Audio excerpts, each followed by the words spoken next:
Hello, നമ്മളെ ചെറിയൊരു video ഉണ്ട്. നാടൻ പൂച്ചേൻ്റെയും പേർഷ്യൻ പൂച്ചേൻ്റെയും നഖം വെട്ടുന്നതിനുള്ളൊരു ഇതാണ്. സാധാരണ നാടൻ പൂച്ചയാണ് കേട്ടോ നഖം വെട്ടാനൊന്നും സമ്മതിക്കാത്തത്. പക്ഷേ ഞങ്ങളെ നാടൻ പൂച്ച ഏതാ കണ്ടില്ലേ, അടങ്ങി ഒതുങ്ങിയിരുന്ന് നഖം വെട്ടുന്നത് പോലും ആൾ അറിയുന്നില്ല. അപ്പോൾ അവൻ്റെ നഖം വെട്ട് നോക്കാം.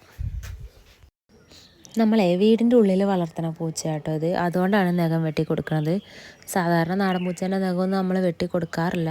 ഒരു പൂച്ചേൻ്റെ നഖം വെട്ടരുത് എന്നാണ്. പക്ഷേ ഇത് നമ്മൾ വീട്ടിലിരിക്കുമ്പോൾ ഒക്കെ നമ്മുടെ മേത്ത് കൂടെയൊക്കെ ചാടി കളിക്കുമ്പോൾ ഒക്കെ നഖം കൊള്ളുന്നുണ്ട്. അതുകൊണ്ടാണ് ഞാൻ ചെറുതായിട്ടൊന്ന് വെട്ടി കൊടുത്തത് കേട്ടോ. അറ്റം മാത്രമേ വെട്ടി കൊടുത്തിട്ടുള്ളൂ. പക്ഷേ ഇവനൊരു പ്രശ്നമില്ല, ഇവൻ അറിയുന്ന പോലും ഇല്ല കേട്ടോ അത് നഖം വെട്ടുകയാണെന്നൊന്നും.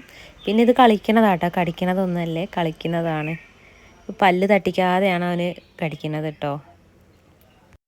ഇവനിപ്പോൾ 4 മാസമാണ് പ്രായം. പക്ഷേ ഇവൻ്റെ ജീവിതത്തിൽ ആദ്യമായിട്ടാണ് നഖം വെട്ടണത്. ഇവരെന്താ എങ്ങനെയൊന്നും അറിയൊന്നുമില്ല. എന്നാലും സാധാരണ കൈ വലിക്കുകയൊക്കെ ചെയ്യുന്നതാണ്.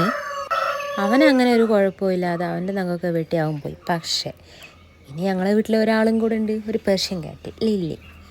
ഇവളെ കണ്ടോ, നഖം തൊടുമ്പോഴത്തേന് തന്നെ ഇവൾക്ക് ദേഷ്യം വരാൻ തുടങ്ങി കേട്ടോ.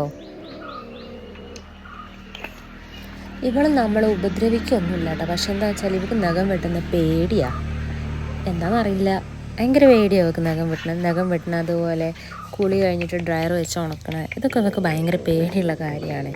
പക്ഷേ എല്ലാവരും വിചാരിക്കും, ഇങ്ങനെ തിരിയുന്നൊക്കെ കണ്ടാൽ വിചാരിക്കും നമ്മൾ അടിക്കുകയാണ് ഉപദ്രവിക്കുകയാണ് വിചാരിക്കും. പക്ഷേ അതൊന്നും ഇവൾ ചെയ്യില്ല. ഇവൾ രക്ഷപ്പെടാൻ നോക്കുകയാണ്. ആ നഖം വെച്ചിട്ട് നമ്മളൊന്നും ചെയ്യൊന്നുമില്ല കേട്ടോ.